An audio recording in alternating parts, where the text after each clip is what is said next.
नमस्कार, स्वागत है आप सभी का न्यूज 18 राजस्थान पर। मैं हूं आप सबके साथ ऋषिका। शुरू करते हैं सुपरफास्ट खबरें। ACS mines doctor Subodh Agarwal ने सोमवार को सचिवालय में माइंस विभाग की राजस्व वसूली और अन्य महत्वपूर्ण गतिविधियों की समीक्षा की। उन्होंने अधिकारियों से अधिक फील्ड से जुड़े रहने की बात कही।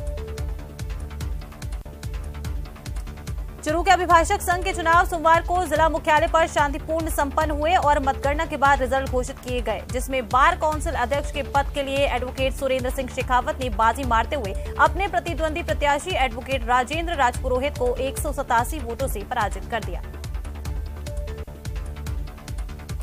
श्रीगंगानगर में जनवरी माह में पाला पड़ने और शीतलहर से फसलों को हुए नुकसान का जल्द से जल्द सर्वे कराकर प्रभावित किसानों को मुआवजा देने सहित विभिन्न मांगों को लेकर किसानों के द्वारा पदमपुर उपखंड कार्यालय में धरना लगाया गया।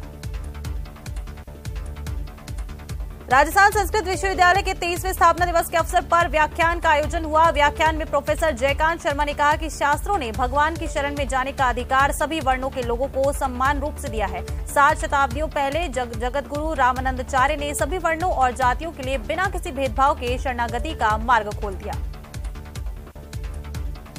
धौलपुर के ऐतिहासिक सैपऊ महादेव मंदिर पर 18 फरवरी से 7 दिवसीय लगने वाला सरलखी मेले को लेकर ग्राम पंचायत द्वारा तैयारियां शुरू कर दी गई हैं। मेले के आयोजन को लेकर ग्राम पंचायत सरपंच अर्जुन कुशवाहा की अध्यक्षता में गठित की गई मेला कमेटी द्वारा सोमवार को ग्राम पंचायत कार्यालय पर ओपन टेंडर प्रक्रिया पूर्ण की गई। अलवर के बहरोड उपखंड क्षेत्र के डबानी गांव निवासी दूल्हा जितेंद्र यादव हेलीकॉप्टर में अपने परिवार के साथ दुल्हन लेने ससुराल गया। सोमवार को हेलीकॉप्टर डबानी गांव के खेल मैदान में उतरा और जितेंद्र सहित परिवार को बैठाकर झुंझुनू जिले के गुंती के लिए रवाना हो गया।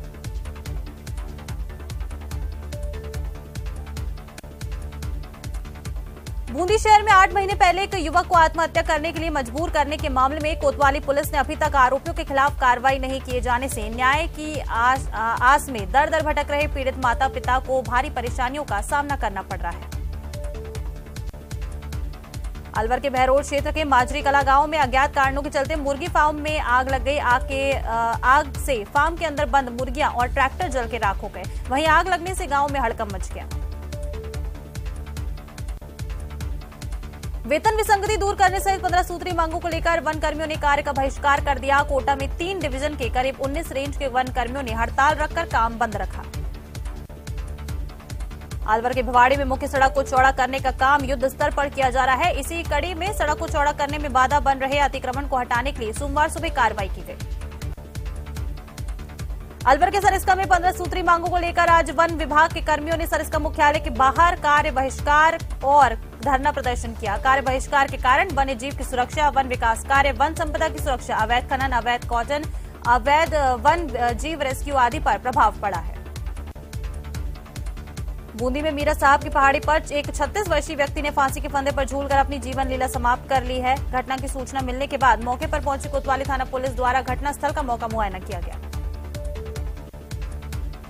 धौलपुर में 3 दिन के प्रवास पर धौलपुर आए राष्ट्रीय हिंदू परिषद के राष्ट्रीय अध्यक्ष गोविंद पाराशर का संगठन के जिलाध्यक्ष अंजनी पाराशर के नेतृत्व में स्वागत सम्मान किया गया। राष्ट्रीय अध्यक्ष गोविंद पाराशर ने कहा कि मेरा प्रथम लक्ष्य अपने सनातन धर्म को मजबूत करना है, जिसके लिए संपूर्ण देश भर में मैं प्रवास करूंगा। अलवर के कोतवाली थाना क्षेत्र अंतर्गत शहर के मुख्य कटला बाजार से चोरों ने एक दुकान पर धावा बोल दिया, जिसमें चोरों ने दुकान में रखे करीब 7 से 8 हजार रुपए की नकदी पर हाथ साफ किया।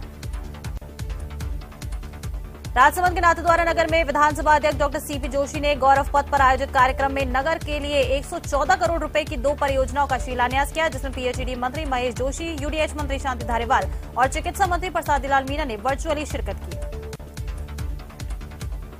अलवर के विकास कॉलोनी में चोरी की नियत से घर में घुसे व्यक्ति को पकड़कर स्थानीय लोगों द्वारा जमकर पिटाई कर दी गई। वहीं इस मामले में अब पुलिस ने आरोपी चोर को पकड़कर मामले की जांच शुरू कर दी है। सवाईमाधोपुर के अमरगढ़ चौकी गांव में खेत से निकलने की मामूली सी बात को लेकर एक ही परिवार के 2 पक्षों में झगड़ा हो गया। देखते ही देखते मामूली सा विवाद इतना बढ़ गया कि दोनों पक्षों के बीच लाठी डंडे और सरिये चल गए और मामूली विवाद खूनी संघर्ष में बदल गया, जिसमें आधा दर्जन लोग घायल हो गए। जोधपुर में बड़ी संख्या में अधिवक्ता लोग कमिश्नर कार्यालय पहुंचे और अधिवक्ताओं के साथ पुलिस की हुई कहासुनी और कथित मारपीट के बाद रोष व्यक्त किया और कमिश्नर को ज्ञापन सौंपकर कार्रवाई की मांग की है। झालावाड़ कोटा नेशनल हाईवे 52 पर एक बाइक अनियंत्रित होकर फिसलकर नीचे जा गिरी। हादसे में बाइक सवार 2 युवकों की दर्दनाक मौत हो गई। सवाईमाधोपुर जिला मुख्यालय के आलनपुर नर्सरी स्थित वन विभाग के कार्यालय के समक्ष अपनी 15 सूत्री मांगों को लेकर वन कर्मियों द्वारा संयुक्त संघर्ष समिति वन विभाग के बैनर तले कार्य बहिष्कार कर अनिश्चितकालीन धरना दिया गया और नारेबाजी करते हुए जमकर विरोध प्रदर्शन किया गया। धौलपुर के सरमथुरा थाना पुलिस और वन विभाग की टीम ने संयुक्त कार्रवाई की और अवैध चंबल रेता बजरी का परिवहन कर ले जाते हुए 11 ट्रैक्टर ट्रॉली को जब्त किया। साथ ही 11 आरोपियों को गिरफ्तार किया गया है। सवाईमाधोपुर नगर परिषद द्वारा जिला मुख्यालय पर अतिक्रमण हटाने की कार्रवाई को अंजाम दिया गया। अतिक्रमण हटाने के दौरान नगर परिषद की टीम ने कई थड़ी ठेले सहित अवैध रूप से संचालित कैबिन और कई सारा सामान भी जब्त किया है। इसके साथ ही अतिक्रमण नहीं करने की कड़ी चेतावनी दी। अलवर के एनबी थाना पुलिस ने एक शातिर बाइक चोर को गिरफ्तार किया है। वहीं थाना प्रभारी राजेंद्र मीणा ने बताया कि सूर्यनगर में बाइक चोरी की घटना सहित अन्य घटनाओं को रोकने के लिए दिशा निर्देश दिए गए हैं कि चोरी सहित अन्य घटनाओं पर तत्काल कार्रवाई करते हुए आरोपियों को गिरफ्तार किया जाए। पुलिस के समान वेतन भत्ते सहित 15 सूत्री मांगों को लेकर बूंदी जिले में सामूहिक रूप से कार्य का बहिष्कार कर सड़कों पर उतरे वन कर्मियों और वन्य जीव कर्मियों ने अनिश्चितकालीन आंदोलन शुरू किया। सवाईमाधोपुर जिला मुख्यालय के राजकीय शहीद कैप्टन रिपुदमन सिंह राजकीय महाविद्यालय में आयोजित छात्र संघ उद्घाटन कार्यक्रम में विशिष्ट अतिथि सीताराम सैनी ने महाविद्यालय का पश्चिमी गेट बनवाने की घोषणा की। कार्यक्रम के दौरान महाविद्यालय के छात्र छात्राओं ने सांस्कृतिक प्रस्तुतियां भी दी। करौली में आयुर्वेद, यूनानी और होम्योपैथिक चिकित्सकों को 7वें वेतन आयोग में आयुष चिकित्सा अधिकारियों के समान वेतनमान भत्ते देने की मांग को लेकर मुख्यमंत्री के नाम करौली जिला कलेक्टर को ज्ञापन दिया गया। सिरोही के जावाल गांव के भारतीय स्टेट बैंक के बाहर कांग्रेस पार्टी ने विरोध प्रदर्शन किया। सिरोही एनएसयूआई जिला अध्यक्ष ऋतिक मेघवाल ने कहा कि जिस प्रकार केंद्र सरकार ने सबसे पहले किसानों को रोड पर लाया और किसानों के खिलाफ 3 काले कानून लाए। बांसवाड़ा शहर के बारिसिया तलाई गांव में रात 12:30 बजे डीजे बज रहा था। ऐसे में पुलिस ने मौके पर पहुंचकर डीजे को जब्त कर लिया है। इसके साथ ही वाहन को भी सीज किया गया।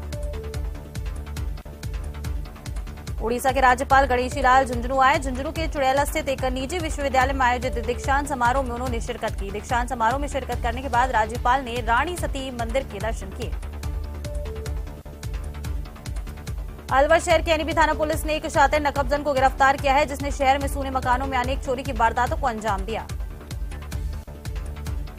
डूंगरपुर के नेचपुर गांव में युवक का शव कुएं में तैरता हुआ मिलने से सनसनी फैल गई। मृतक पिछले 4 दिनों से गुमशुदा था। ऊपरगांव चौकी प्रभारी पोपट लबाना ने बताया कि 2 फरवरी को सविता ने उसके पति कमला की गुमशुदगी की रिपोर्ट दर्ज कराई थी।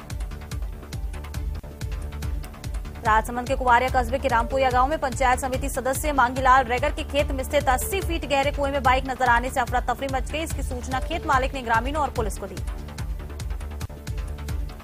उदयपुर में एक दुकान खाली कराने की बात को लेकर किराएदार और दुकान मालिक के बीच हुए झगड़े में दुकान मालिक की अचानक तबियत बिगड़ने से मौत हो गई। किराएदार का कहना है कि दुकान का 11 महीने का एग्रीमेंट था, लेकिन मालिक द्वारा उसे पहले ही खाली कराया जा रहा था। वहीं दूसरी ओर दुकान मालिक का कहना है कि एग्रीमेंट में दुकान कभी भी खाली कराने की बात है। हनुमानगढ़ टाउन के भद्रकाली में एक युवक की संदिग्ध मौत और पीलीबंगा में मारपीट के एक मामले में पुलिस कार्रवाई न होने का आरोप लगाया गया है। दलित समाज ने हनुमानगढ़ के एसपी कार्यालय पर प्रदर्शन किया। राजस्थान को मारू प्रदेश बनाने समेत विभिन्न मांगों को लेकर मारू प्रदेश निर्माण मोर्चा की ओर से निकाली जा रही पदयात्रा गोविंदगढ़ कस्बे में पहुंची। पदयात्रा का जगह जगह स्वागत हुआ।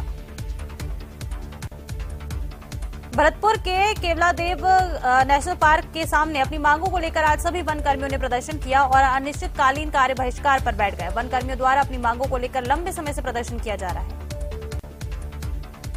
जोधपुर के वन कर्मियों माचिया बायोलॉजिकल पार्क के बाहर एकत्रित होकर विरोध प्रदर्शन किया गया। उनका कहना है कि सभी साथी संभाग मुख्यालय जोधपुर में जुटे हुए हैं। राज्य सरकार की ओर से यदि इस संबंध में कोई सकारात्मक कदम नहीं उठाया गया तो आमरण अनशन किया जाएगा। राजसमंद जिला मुख्यालय के समीपवर्ती देवरीखेड़ा गांव के देवनारायण मंदिर पर देवनारायण भगवान की प्राण प्रतिष्ठा महोत्सव कार्यक्रम का आयोजन हुआ। ये आयोजन बनाई आश्रम के संत बाल योगी चेतननाथ महाराज के सानिध्य में हुआ। झुंझुनू के खेतड़ी स्थित रेंजर कार्यालय के सामने वन कर्मियों ने 15 सूत्री मांगों को लेकर संयुक्त संघर्ष समिति के तत्वावधान में अनिश्चितकालीन कार्य बहिष्कार और धरना दिया। वन कर्मियों की मांग है कि उनकी 15 सूत्री मांगों को जल्द पूरा किया जाए। प्रदेश की पूर्व सीएम वसुंधरा राजे ने अपने डूंगरपुर दौरे के दूसरे दिन जोगपुर गांव में एक फार्म हाउस में भाजपा पदाधिकारी और कार्यकर्ताओं के साथ आम लोगों से मुलाकात का कार्यक्रम रखा। इस दौरान उन्होंने पदाधिकारियों से मुलाकात करते हुए राजनीतिक माहौल के बारे में भी जानकारी ली।